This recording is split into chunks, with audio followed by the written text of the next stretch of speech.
नमस्कार साथियों, आज हम करेंगे भगवद गीता अध्याय 1 श्लोक 30। पिछले श्लोक में आपने देखा कि अर्जुन के शरीर में कंपन होने लगा, गांडीव धनुष हाथ से छूटने लगा और मन अशांत हो गया।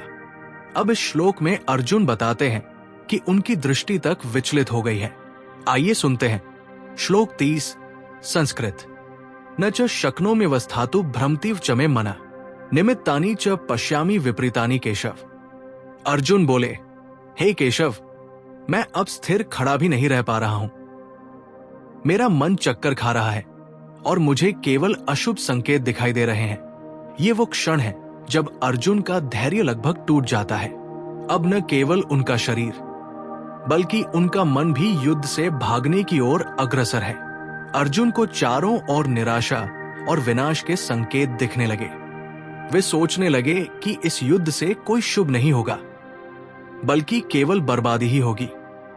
भगवान श्री कृष्ण चुपचाप ये सब सुन और देख रहे थे, क्योंकि यही क्षण अर्जुन के मोह भंग का पहला चरण था।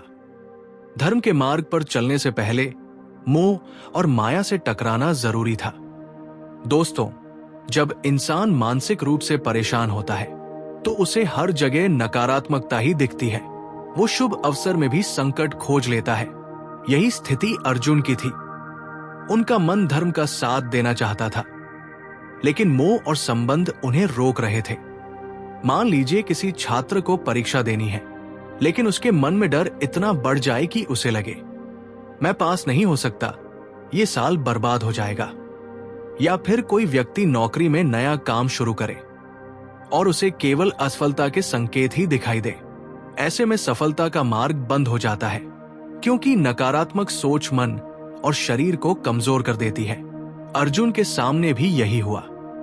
वे युद्ध के धर्म को भूलकर केवल विनाश के संकेत देखने लगे।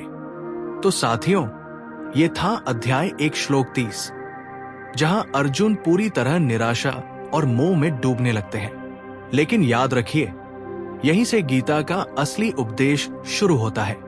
अगले श्लोकों में अर्जुन का मोह और गहराएगा और भगवान श्री कृष्ण धीरे धीरे उन्हें सत्य का मार्ग दिखाएंगे। रोजाना दोपहर 12 बजे नया श्लोक सुनने के लिए मेरे चैनल को सब्सक्राइब करें और कमेंट में बताइए, क्या आपने भी कभी ऐसा समय देखा है जब आपको हर जगह केवल नकारात्मकता ही नजर आए हो?